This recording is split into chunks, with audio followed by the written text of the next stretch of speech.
together. Radio Manu 91 where it's always better. Where it's always better.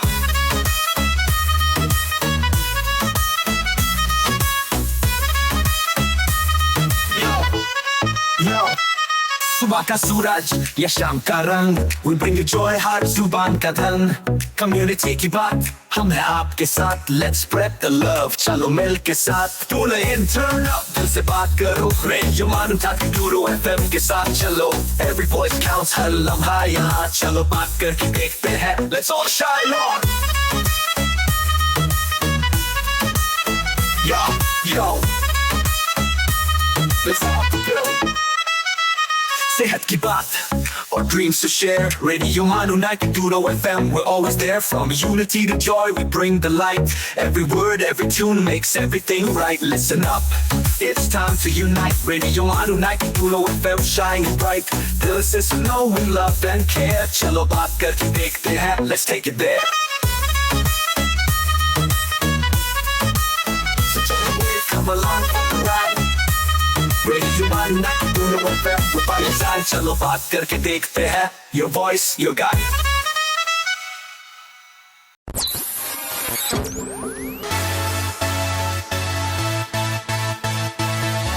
आप सुन रहे हैं radio मानू 90.0 FM. चलो बात करके देखते हैं.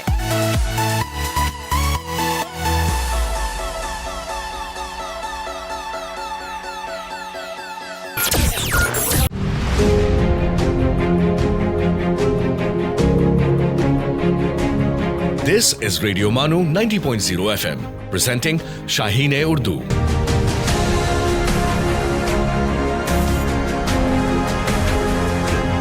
दोस्तों आदाब, मैं हूं आपका दोस्त और होस्ट डॉक्टर मोहम्मद इम्तियाज़. रेडियो मानू 90.0 FM के इस ख़ास प्रोग्राम शाहीन-ए-उर्दू में आप तमाम लोगों का खैर मकदम है, वेलकम है, स्वागत है.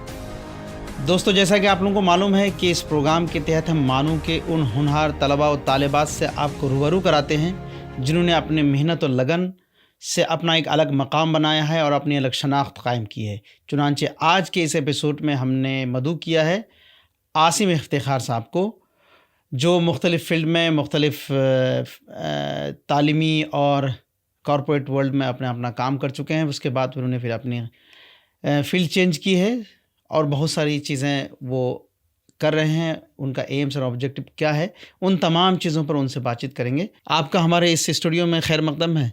जी, बहुत शुक्रिया हमें यहाँ इनवाइट करने के लिए, बुलाने के लिए. मैं बहुत ममनून और मशकूर हूँ.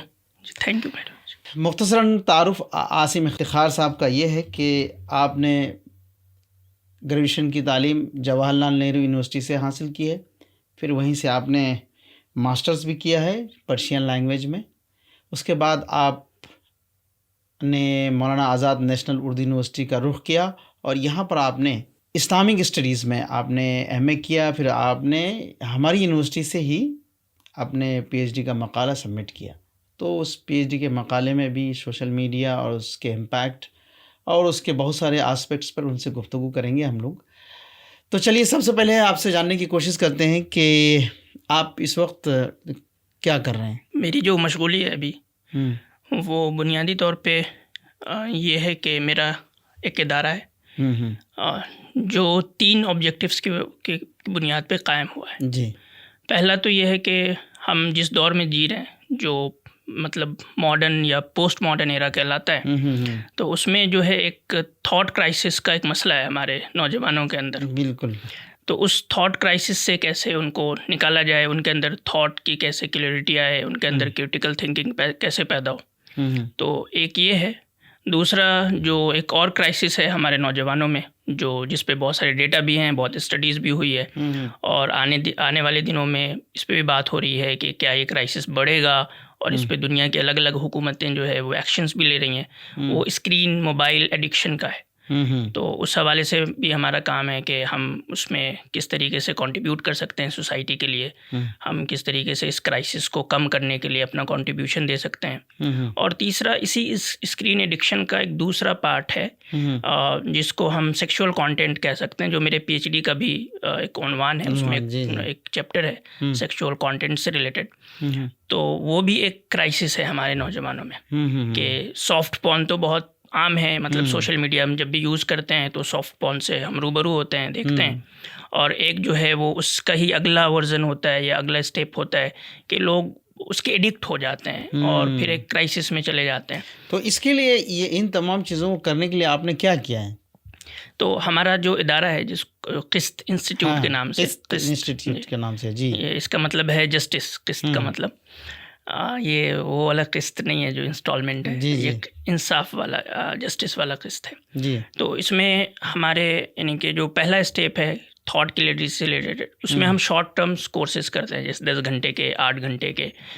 जैसे हमारा एक कोर्स है जो यूट्यूब पे भी अवेलेबल है, मॉडर्निटी टू इस्लाम के नाम से। इसके अंदर हम थॉट प्रोसेस पे काम करते हैं। जो दूसरा है स्क्रीन एडिक्शन है, उस पे हम काउंसलिंग करते हैं, प्लस हमने एक ऐप बनाया हुआ है, यानी कि एक ऐप नहीं है जो अवेलेबल है अभी फ़िलहाल इस पे गूगल प्ले स्टोर पे, बट उम्मीद है कि इंशाल्लाह अगले कुछ दिनों में उसको हम डिप्लॉय करेंगे गूगल प्ले स्टोर पे भी। वो एपीके की शक्ल में है कि जिनको हमें ज़रूरत महसूस होती है। तो उससे होता है क्या कि आपका स्मार्टफोन जो है वो फीचर फ़ोन में तब्दील हो जाता है। ख़ुद मेरे मोबाइल में भी वो एपीके अभी मैं उसको यूज़ करता हूँ कि आपको जो भी ऐप यूज़ नहीं करने तो आप उसको उससे हटा सकते हैं, और मतलब आपका जो फ़ोन है वो फ़ीचर फ़ोन के जैसा हो जाएगा। स्मार्टफोन का जो एडिक्शन है, यानी कि मैंने ख़ुद अपने ऊपर आजमाया है उस ऐप को यूज़ करके कि आपका कम से कम 50% स्क्रीन टाइम जो है वो रिड्यूस हो जाता है। बिल्कुल। तो ये उसका टेक्नोलॉजिकल आस्पेक्ट है। प्लस हम काउंसलिंग भी देते हैं कि हम कैसे निकलना है किसी को,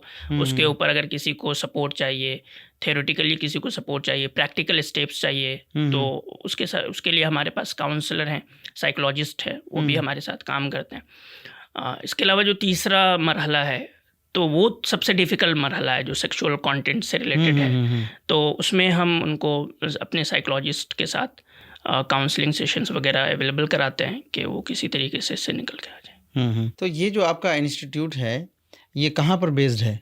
ये हैदराबाद में ही बेस्ड है, लेकिन हमारा काम ऑनलाइन है। ऑनलाइन ज़्यादा है?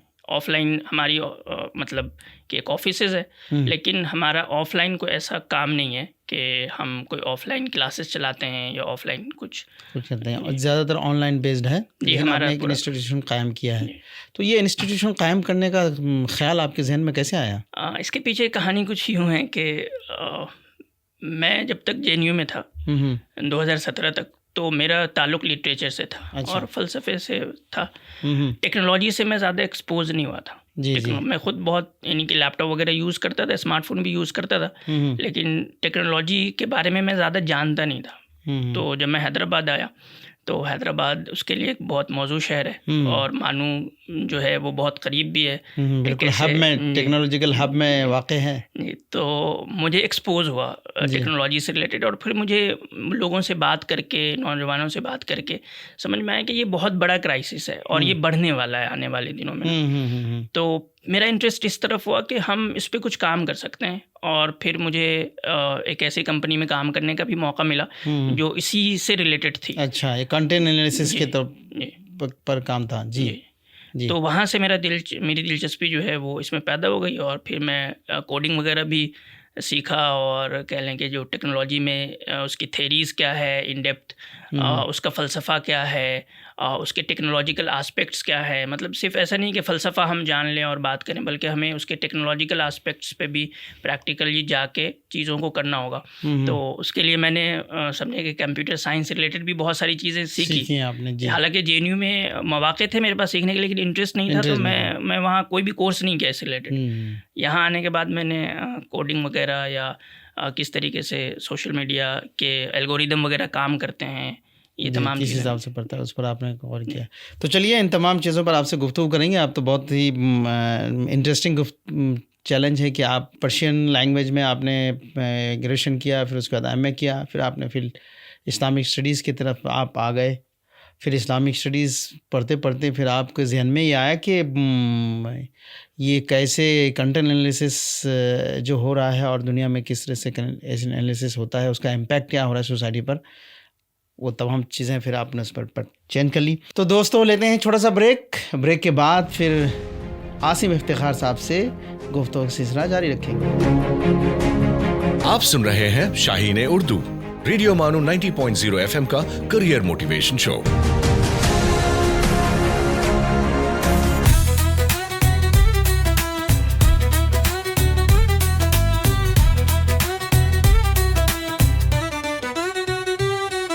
आप सुन रहे हैं रेडियो मानो 90.0 FM, एक community radio station. So join the wave, come along for the ride. Radio Manu 90.0 FM, we're by your side. चलो बात करके देखते हैं. Your voice, your guide.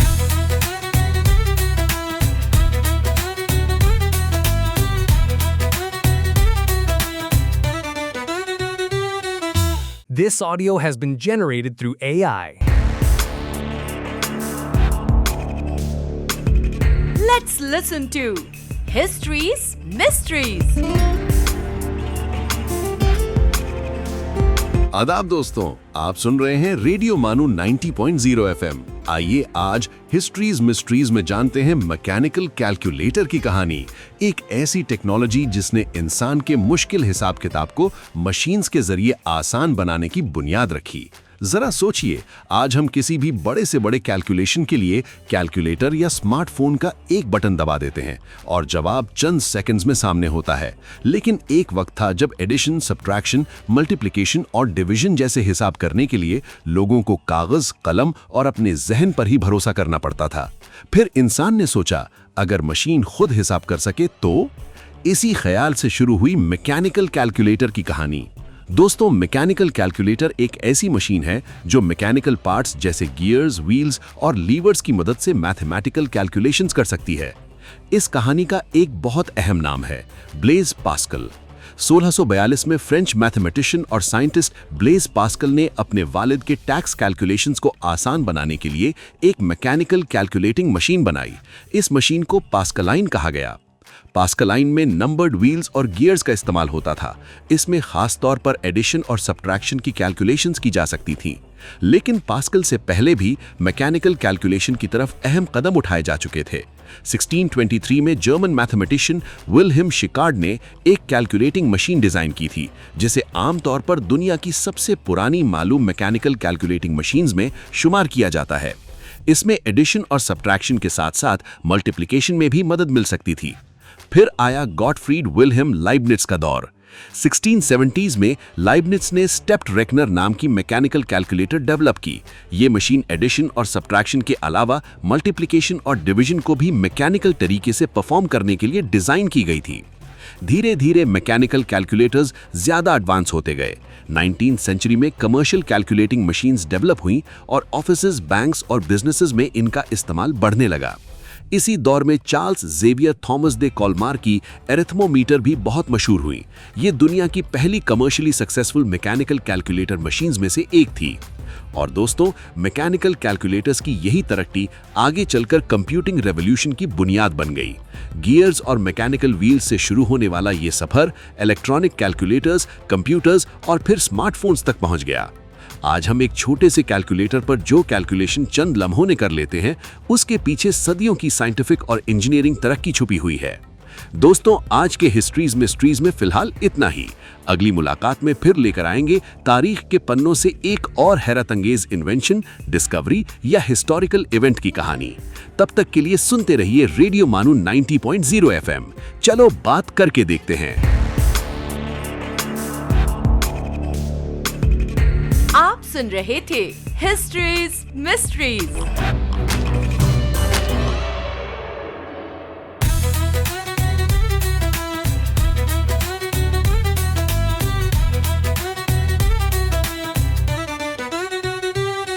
Sales, marketing और ब्रांड प्रमोशंस के लिए हमसे राब्ता करें radiomanu@manu.edu.in पर। So join the wave, come along for the ride. Radio Manu 90.0 FM, we're by your side. चलो बात करके देखते हैं. Your voice, your guide.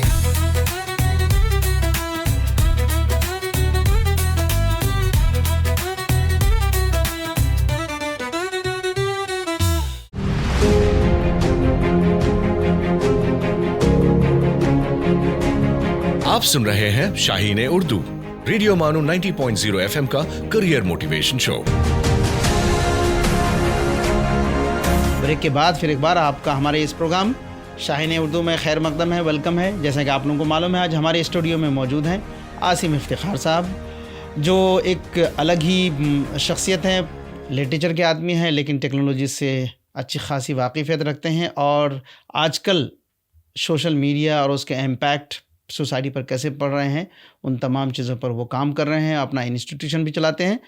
लेकिन आज हमारे साथ वो शाहीन उर्दू में है, तो मैं आज उनसे जो उनका तालीमी सफ़र रहा और मानू में उनके तालिब इल्म के ज़माने में क्या क्या उनके तासुरात रहे, उन तमाम चीज़ों पर गुफ्तगू करेंगे। हम अपने प्रोग्राम का जो बेसिक फॉर्मेट है उसमें भी बातचीत करते हैं। आप अपने तालीमी सफ़र के बारे में हमें बताइए। मेरा तालीमी सफ़र जहाँ तक मुझे याद है 2001 में शुरू होता है जी। मकतब गया मैं, वहाँ मैंने कायदा वगैरह पढ़ा, हिफ्ज़ किया, फिर अरबी की तालीम ली और फिर मेरा +2 जो है मैंने बिहार बोर्ड से 2011 में किया जी +2। जी। फिर 2012 में मैंने JNU में दाखिला लिया फ़ारसी ज़बान व अदब में, फ़ारसी लैंग्वेज एंड लिटरेचर में जी। उसके बाद 2015 में मेरा ग्रेजुएशन कंप्लीट हुआ और 2017 में मेरा मास्टर कंप्लीट हुआ। तो मास्टर में के लास्ट ईयर में मुझे फ़ील हुआ कि अब शायद मैंने अदब मुझे जितना पढ़ना चाहिए लिटरेचर में पढ़ चुका हूँ, अब मुझे थोड़ा सा और दूसरे चीज़ों को एक्सप्लोर करना चाहिए। तो उसके लिए मैं ऑप्शंस देखता रहा कि क्या क्या ऑप्शंस हैं। तो मुझे लगा इस्लामिक स्टडीज़, इस्लामिक फ़िलासफ़ी में तो इंटरेस्ट है मेरा, तो इस्लामिक स्टडीज़ एक बेटर ऑप्शन है। तो मैंने जामिया मिल्ला इस्लामिया में फॉर्म भी फिल किया था, लेकिन फिर मुझे हैदराबाद आना हुआ तो मुझे लगा कि मानू ज़्यादा सूटेबल है इसके लिए। तो फिर मैंने मानू में दाखिला लिया 2019 में और 2021 में मेरा अल्हम्दुलिल्लाह मास्टर कंप्लीट हुआ और अल्हम्दुलिल्लाह भी 2026 में मेरा PhD का मकाला भी सबमिट हो गया इस्लामिक स्टडीज़ के अंदर। तो जैसे आपसे तो इंटरेस्टिंग बात करनी पड़ेगी, इसलिए कि आपने हिंदुस्तान की सब वन ऑफ द मशहूर यूनिवर्सिटी, जो बहुत ही मशहूर यूनिवर्सिटी है, जवाहरलाल नेहरू से आपने ग्रेजुएशन किया है, आपने फिर वहाँ से MA भी किया है, फिर उसके बाद आप हमारी यूनिवर्सिटी में आए। आपको दोनों यूनिवर्सिटी के तालीमी माहौल में क्या फ़र्क नज़र आया? ये तो बहुत मुनसिफाना जायज़ा पेश कीजिए आप। बहुत मुश्किल सवाल है मेरे लिए।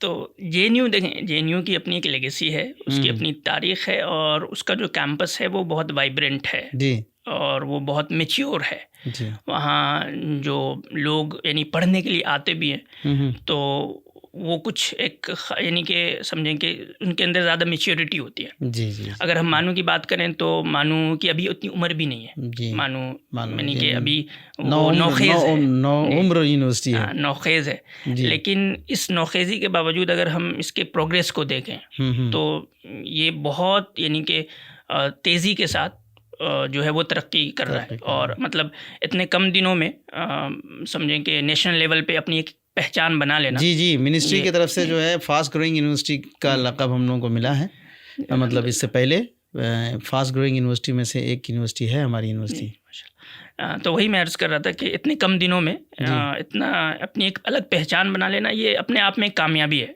हमारे लिए मानू के लिए। तो मैं उस तरह से तो कंपेयर नहीं करूँगा क्योंकि JNU बिल्कुल एक अलग विज़न के साथ है, अलग माहौल है उसका, अलग चीज़ें वहाँ अलग तरीके से देखी जाती हैं। Medium of instruction, medium of अलग है, मीडियम तालीम का जो मीडियम है वो अलग है वहाँ पर, और हमारे जो मैंडेट है वो उर्दू मीडियम है। बिल्कुल जी। तो यानी कि ये उर्दू के लिए हमारी बनी है यूनिवर्सिटी। लेकिन अगर हम देखें कि इसकी कैंपसेस यानी कि अगर हम इसका कंपेयर करें तो JNU तो बिल्कुल उसका मतलब जो तालीमी क्वालिटी है और जो चीज़ें हैं वो अपनी जगह पे सब कुछ है, लेकिन यानी कि नंबर में हम देखें तो यहाँ अभी ज़्यादा तलबा पढ़ते हैं। इसी तरीके से मानूंगे कि दूसरी खुसूसियत इसका डिस्टेंस मोड है। जी जो जेएनयू में अवेलेबल नहीं है। जी इसी तरीके से इसके अलग अलग जगहों पे कैंपसेस मौजूद हैं जी, जो कोई- जेएनयू के जी। नहीं है। जेएनयू मतलब एक सेंट्रल यूनिवर्सिटी है, तमाम तलबा वहीं पढ़ते हैं। अब इसके कैंपसेस जैसे मेरी पीएचडी मैं मास्टर यहाँ से किया हूँ और पीएचडी मैंने श्रीनगर कैंपस से किया है। तो ये भी फ्लेक्सिबिलिटी होती हाँ, है यहाँ बिल्कुल। के तलबा के अंदर नेशनल मैंडेट है हासिल हमारे कि यूनिवर्सिटी अगर में। आपको लग रहा है कि मेरे लिए दरभंगा मूव होना ज़्यादा कंफर्टेबल है या श्रीनगर कंफर्टेबल है, तो वो आप अगले इसमें स्विच कर सकते हैं। बिल्कुल बिल्कुल, ये तो आपने बहुत ही बुनियादी और बहुत ही तकनीकी तौर पर आपने दोनों यूनिवर्सिटी का डिफरेंस बताया। यहाँ पर जाहिर सी बात है कि हम लोग हमारी जो तालीमी सफ़र रहती है यहाँ पर जो बच्चे पढ़ाई करते हैं उर्दू मीडियम से हम लोग पढ़ाते हैं और आपने इस्लामिक स्टडीज़ से गर्चे की पढ़ाई किया है, लेकिन आप तकनीकी तौर पर भी जुड़े हुए हैं। तो आपको प्रोफेशनल लाइफ में अपने पेशा वाराना ज़िंदगी में को अचीव करने में या उसमें एक्सेल हासिल करने में आपको कोई दुश्वारी पेश आई? जहाँ तक मेरी बात है और उर्दू का ताल्लुक जो है, तो उर्दू तो एक मेरी मादरी ज़बान है जी और ये सिर्फ एक ज़बान की हद तक नहीं है। अगर मैं अपनी ज़ाती तौर पे बात करूं, बल्कि इसका मेरे साथ एक अटैचमेंट है। अच्छा, उर्दू के साथ समझे कि मेरी जज्बाती लगाव है जज्बाती एक मोहब्बत और एक जज्बाती लगाव जैसा ही है जी कि मुझे याद है कि 2004 तक जो है मैंने मंटू के सारे अफसाने और कह लें कि इसमत चुगतई को और इकबाल को और गालिब को, इन सबको मैं मतलब नौउम्री में मैं पढ़ चुका था। अच्छा और इब्न सफ़ी के नॉवेल्स तो उसको मैंने कई मरतबा पढ़ लिया। अभी भी कभी कभी मतलब अभी भी जी ज़्यादा थकन वगैरह होती है तो एक दो सफ़े खोल के पढ़ना शुरू करते हैं तो वो पूरा ही पढ़ लेते हैं। तो उर्दू के साथ मेरा जो ज़ाती लगाव है वो मतलब सिर्फ ज़बान की हद तक नहीं है या वो प्रोफेशन की हद तक नहीं है। वो एक जज्बात और एक समझें कि जैसे हम सांस लेते हैं तो उर्दू की हैसियत ज़बान के एतबार से वही है मेरे लिए। और मैं आज भी मतलब उर्दू में पढ़ना ज़्यादा सबसे कंफर्टेबल फील करता हूँ किसी भी मौजू पे। गरचे में आपकी मदर टंग है जी, गरचे मैं 7-6 ज़बानें जानता हूँ। मैं अरबी भी पढ़ सकता हूँ, फ़ारसी भी पढ़ सकता हूँ, थोड़ी बहुत तुर्की भी आती है, थोड़ी बहुत स्पेनिश भी आती है, वेरी गुड। और सवाहिली भी मैंने 2 पेपर किए थे वहाँ जेएनयू के अंदर। Very good. फ़ारसी में तो मैंने ये किया ही था, मास्टर किया ही था। लेकिन उर्दू में जो मुझे कंफर्ट फील होता है वो किसी और लैंग्वेज में नहीं होता।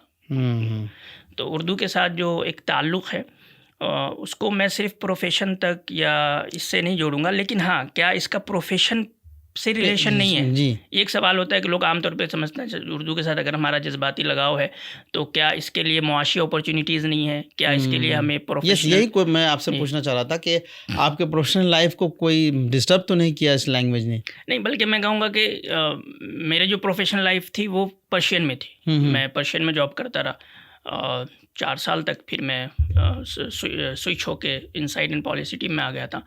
तो पर्शियन जो मैं बेटर तौर पे ग्रास्प कर पाया या अरबी में बेटर तौर पे अगर मैं समझ पाता हूँ आज, फ़ारसी और अरबी दोनों, तो उसमें उर्दू का एक किरदार है कि अगर उर्दू मेरी मदर टंग नहीं होती तो शायद मैं फ़ारसी उतने अच्छे तरीके से ग्रास्प नहीं कर पाता या मैं उर्दू अरबी को उतने अच्छे तरह से ग्रास्प नहीं, और अगर मैं फ़ारसी ग्रास्प नहीं कर पाता तो मेरी प्रोफेशनल लाइफ शायद स्टार्ट नहीं होती। जी, आपसे गुफ्तगू का सिलसिला यूँ ही चलता रहेगा और ब्रेक के बाद फिर हम अपने ही कैंपस के बारे में जानने की कोशिश करेंगे आपसे कि यहाँ तो आपने इसके यहाँ के तालीमी माहौल के बारे में बताया।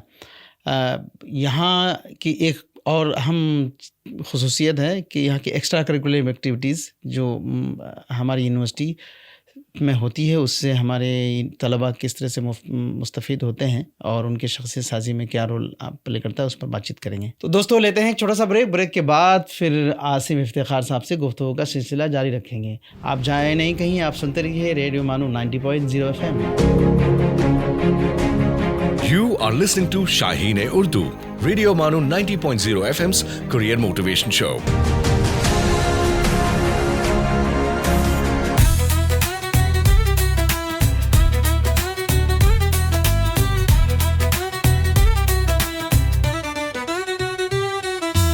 Listening to Radio Manu 90.0 FM, a community radio station. So join the wave, come along for the ride. Radio Manu 90.0 FM, we're by your side. चलो बात करके देखते हैं. Your voice, your guide.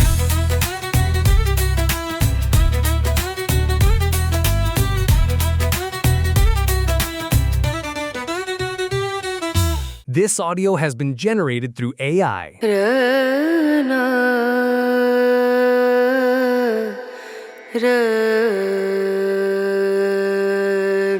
ये है रेडियो मानू 90.0 FM। आइए अब सुनते हैं द माइंडफुल मिनट।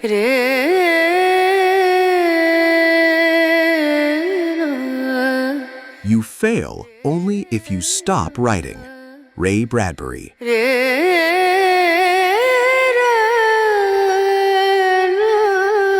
इल्म से मोहब्बत करना हिकमत से मोहब्बत करना है। अफलातून।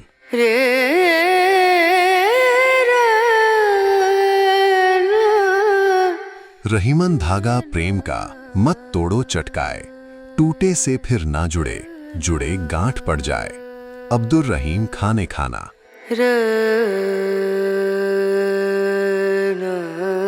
This is Radio Manu 90.0 FM. You were listening to the Mindful Minute.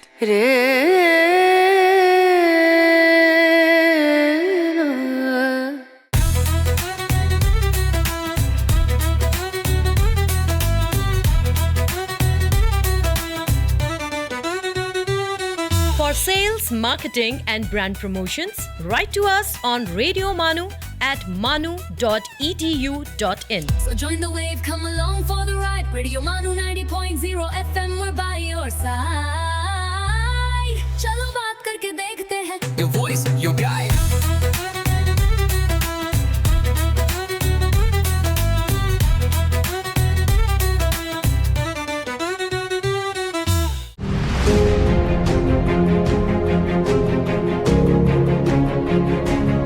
You are listening to Shaheen-e-Urdu, Radio Manu 90.0 FM's Career Motivation Show.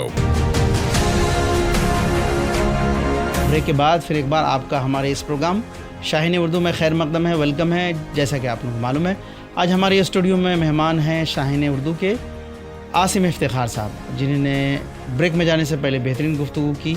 Urdu किस तरह से उनकी प्रोफेशनल लाइफ को स्ट्रेंथन करने में मुआविन हुई और यहाँ का तालीमी माहौल किस तरह से अलग है, जुदागाना है, उन तमाम चीज़ों पर उन्होंने गुफ्तगू की। तो अब आपसे जानना चाह रहे हैं इफ्तिखार साहब आपसे कि यहाँ का जो यहाँ की एक अलग एक लाइफ भी है कि एक्स्ट्रा करिकुलम एक्टिविटीज़ में हमारी यूनिवर्सिटी अच्छी खासी ध्यान देती है और बाज़ाब्ता अब तो एक कल्चरल सेंटर भी इस्टेब्लिश हो गया है जहाँ से नेशनल और जोनल के लिए बच्चे जाते हैं।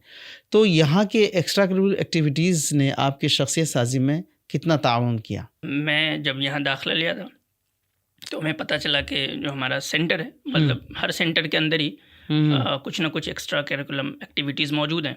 तो हमारा जो इस्लामिक स्टडी सेंटर है वहाँ भी मौजूद थे। तो वहाँ जैसे कि प्रोग्राम्स होते थे, वीकली प्रोग्राम्स होते थे, या इसी तरीके से हमारा एक जर्नल निकलता था, दीवारी पर्चा है। अच्छा। तो उसमें भी लिखने का काम होता है और इसी तरीके से जो खिताबत वगैरह चीज़ें थी वो सब भी होती थी। तो उसका मैं अपने क्लास में दूसरे साल में मैं उसका प्रेसिडेंट भी था। जी। तो हम और कोविड का दौर था वो। अच्छा। तो 2021 का दौर, तो कोविड का दौर था। तो एक चैलेंजेस था हमारे लिए सीखने का। उसमें ये था कि हमें क्लासेस तो ऑनलाइन ज्वाइन करनी होती थी, हमें अपनी एक्स्ट्रा करिकुलम एक्टिविटीज़ को भी ऑनलाइन ही करना होता था क्योंकि हम मिल नहीं सकते थे। तो उसमें हमने जैसे कि बहुत सारे लोगों को ट्रेंड किया कि आप टेक्नोलॉजी को कैसे यूज़ कर सकते हैं। एक तो वो था। दूसरा ये था कि आप अपने राइटिंग स्किल्स को कैसे बेहतर बना सकते हैं, आप अपने कम्युनिकेशन स्किल्स को कैसे बेहतर बना सकते हैं, आप जो है अपनी क्रिटिकल थिंकिंग को सवालात के ज़रिए या किसी का जवाब कैसे देना है उसके ज़रिए आप कैसे बेहतर बना सकते हैं। इसी तरीके से हम लोग प्रोजेक्ट पे भी काम करते थे कि टीम में बांट के। तो उससे क्या हुआ कि टीम बिल्डिंग की भी जो है सलाहियत पैदा होती। मतलब एक बहुत बड़ा स्किल जो है, यानी कि कम्युनिकेशन भी एक स्किल है, राइटिंग भी स्किल है, लेकिन आज के प्रोफेशनल लाइफ में ख़ास करके एक बड़ा स्किल जो है वो लीडरशिप का है और टीम बिल्डिंग का है। मतलब अकेले तो काम कर ले रहे हैं आप, लेकिन टीम के साथ काम करना अहम है और बहुत। है बिल्कुल। तो उसमें एक्स्ट्रा करिकुलम एक्टिविटीज़ जो है वो एक अहम रोल अदा करता है कि आपको टीम के साथ काम करना, काम कैसे करना, और अगर आपको उस 5 लोगों के या 4 लोगों की लीडरशिप दी गई है, लीडर बनाया गया, तो उसको किस तरीके से आपको लेके लीड करना है। तो इसमें जो है वो एक अहम किरदार अदा किया एक्स्ट्रा करिकुलम एक्टिविटीज़। मानो मैं आपने ज़ाहिर सी बात है कि आपने यहाँ से एमए किया, उसके बाद आपने पीएचडी अपना मकाला सबमिट किया। कोई ऐसा खुशगवार लम्हा मानो में जिसको आप ना याद करना चाहेंगे और उससे रिलेट करना चाहेंगे अपने लाइफ को? मानो में जो एक खुशगवार बात ये थी मेरे लिए ज़ाती तौर पे, ये है कि मैं यहाँ जब एडमिशन लिया तो मैं अपनी वाइफ के साथ था। अच्छा। तो हम और मेरी जो वाइफ थी, तो हम दोनों क्लासमेट ही थे एक तरीके से। तो शादी हमारी पहले हो गई थी, फिर हमने यहाँ दाखिला लिया था, एडमिशन लिया था। तो वो एक यूनिक एक्सपीरियंस था हमारे कि हम जो है वो एक कैंपस में अपनी अहलिया के साथ, अपनी वाइफ के साथ, और कैंपस का जो माहौल था वो इस बात को, यानी कि वो गर्ल्स हॉस्टल में रहती थी, तो हमें कभी इस तरीके का अनसिक्योरिटी या यानी कि कहेंगे कि सेफ्टी रिलेटेड कोई इश्यूज़ हमें महसूस नहीं। ये एक बहुत बड़ी बात थी हमारे लिए कि हम घर से दूर होके, शादीशुदा होके अपनी तालीम को जारी रख सकते हैं। बिल्कुल। तो ये और कोई आपको किसी तरह की मुज़ाहमत का सामना नहीं करना पड़ा, कुछ नहीं करना पड़ा, आप हमेशा सिक्योर फील करते रहे। जी जी। और कभी लाइब्रेरी या कभी डिपार्टमेंट में कोई ऐसी चीज़ जो आपको इल्मी अचीवमेंट हुआ जहां आपको खुशी हुई? लाइब्रेरी हमारा तो बताया कि कोविड आ गया था, लेकिन लाइब्रेरी हमारा जाना होता था, वहाँ से किताबें वगैरह लेनी होती थी, प्रोग्राम्स वगैरह।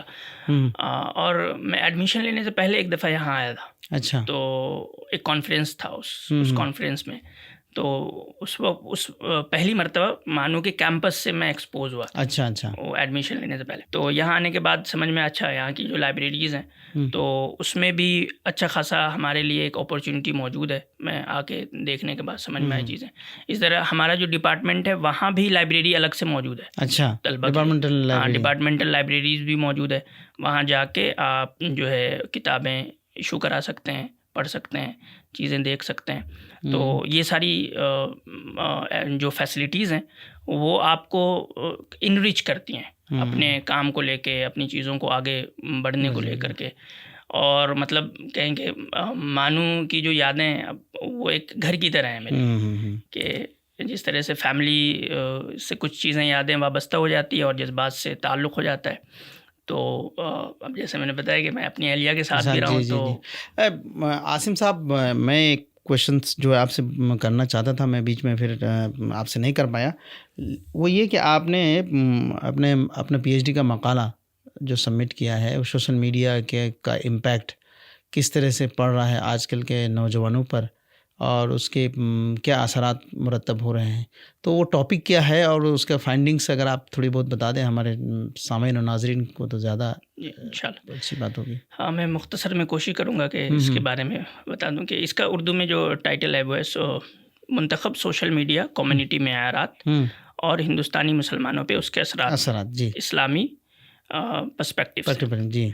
यानी कि सोशल मीडिया जो है वो जो काम करती है, अब सबसे पहले हम समझें सोशल मीडिया क्या है। सोशल मीडिया बज़ाहिर हमें ऐसा लगता है कि हम मैसेजेस भेजते हैं, उस पर रील देखते हैं, उस पर कंटेंट देखते हैं, पोस्ट करते हैं, लेकिन सोशल मीडिया के पीछे की एक पूरी दुनिया है कि सोशल मीडिया जो है कुछ उसूल व ज़वाबित से चलती है जी। वो बग़ैर उसूल व ज़वाबित के नहीं चलती है। उसकी अपनी पूरी तारीख़ है कि कैसे वो उसूल व ज़वाबित जो है वो डेवलप हुए हैं, इवॉल्व हुए हैं। वो सब मैंने अपने पीएचडी के दूसरे चैप्टर में कवर किया है, उसके एवोल्यूशन के बारे में। तो उसको कम्युनिटी गाइडलाइंस या कम्युनिटी स्टैंडर्ड कहते हैं उसूल व ज़वाबित को। जैसे गूगल उसको कम्युनिटी गाइडलाइंस कहता है, इसी तरीके से उसको एक्स जो है वो भी कम्युनिटी गाइडलाइंस कहता है, और अब शायद फेसबुक भी उसे कम्युनिटी गाइडलाइंस ही कहते हैं। पहले वो कम्युनिटी स्टैंडर्ड कहते थे। तो उनके अभी तकरीबन 28 के आसपास कम्युनिटी गाइडलाइंस हैं, यानी कि बड़े बड़े उन्वान हैं। फिर उस उन्वान के तहत अलग अलग क्लॉज आते हैं, बहुत सारे अलग अलग कवानीन आते हैं। तो उस 28 में से हमने 2 उन्वान को मुंतखब किया, एक हेट स्पीच और दूसरा सेक्सुअल कंटेंट। और इन दोनों पे हमने पहले थ्योरेटिकली काम किया कि इसका इस्लामी नुक्ते नज़र से जो पॉलिसी है उसका हम एक जायज़ा लें और देखें कि इस्लाम जो सेक्सुअल तालीम देता है उससे और यहाँ जो सेक्सुअल कंटेंट से रिलेटेड जो पॉलिसी है उसमें क्या है। इस तरीके से जो हेट स्पीच इस्लाम के अंदर जो स्पीच को किस तरीके से देखा गया है, रिस्ट्रिक्टेड स्पीच को किस तरीके से देखा गया है, और सोशल मीडिया की हमने 3 कंपनीज ली थी, फेसबुक, यूट्यूब और एक्स, इन तीनों पे हमारा काम है, तो वो किस तरीके से डिफाइन करता है। उसके बाद इसका दूसरा पार्ट जो है वो सर्वे से रिलेटेड था कि हमने फील्ड वर्क भी किया इसमें, कि लोगों पे क्या असरात पड़ रहे हैं, लोग किस तरीके से सोच रहे हैं, लोगों का परसेप्शन क्या है इससे रिलेटेड। तो इसमें हमारे 9 हाइपोथेसिस थे, जिसमें से 7 जो है वो ट्रू पाए गए, 1 पार्शियली ट्रू और 1 जो है वो नलीफाई हो गया। तो हमने ये पाया कि ये मतलब सोशल मीडिया जो है वो यानी कि अब एक आम इंसान की ज़िंदगी में सबसे अहम मकाम ऑक्युपाई कर चुका है। मतलब उसका असर वालिदैन से ज़्यादा है, उसका असर जो है वो टीचर से ज़्यादा है, उसका असर जो है वो दोस्तों से ज़्यादा है। मतलब अगर हम देखें कि एवरेज टाइम जो है जो स्क्रीन पे कर रहे हैं लोग, वो 2.5 आवर्स से ज़्यादा है। जो जेनजी है वो जो टाइम स्पेंड कर रही है सोशल मीडिया पे, तो उनका परसेप्शन क्या है सोशल मीडिया को लेकर के। तो अभी तक जो हमारी फाइंडिंग्स है उसमें ये पता चला कि कहीं ना कहीं वो ये मानते हैं कि सोशल मीडिया हेट स्पीच को, नफरत को बढ़ाने में किरदार अदा करता है जी। और सोशल मीडिया कंपनीज को इस पे जो एक्शंस लेने चाहिए, जो मेजरमेंट लेने चाहिए कि वो इसको कम करे, वो अभी उतनी इफेक्टिव नहीं हो पा रही है। इफेक्टिव यानी कि ले रहे हैं वो, लेकिन वो इफेक्टिव नहीं है। इसमें जैसे हमने बहुत सारे केस स्टडीज भी मेंशन किए हैं कि किस तरीके से फेलियर है उनका।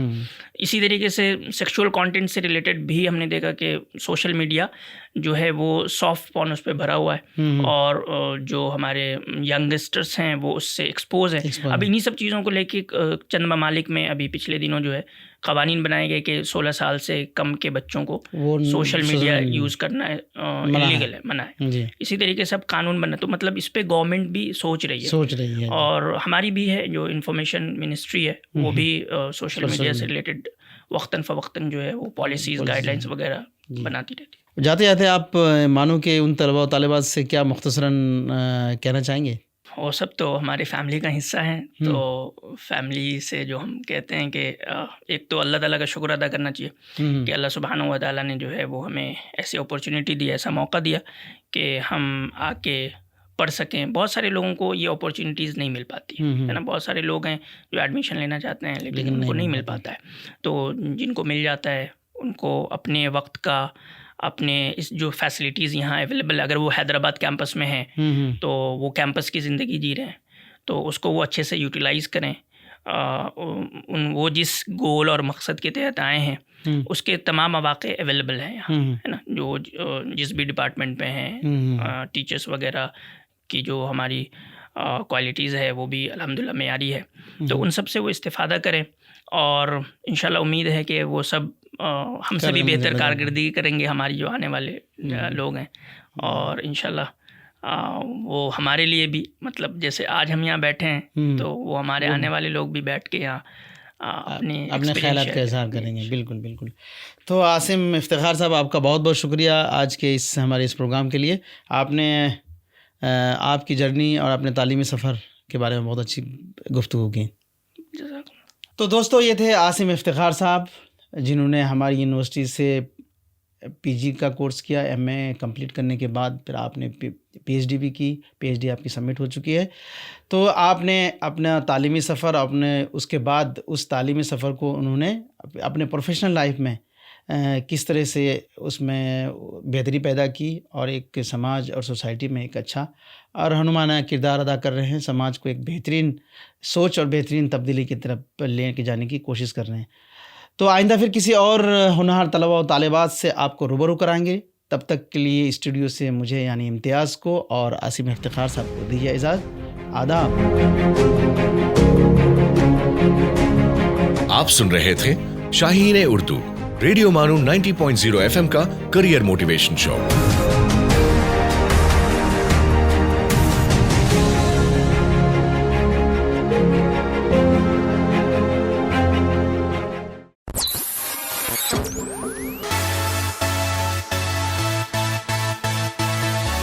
दिस इज रेडियो मानू 90.0 FM। चलो बात करके देखते हैं।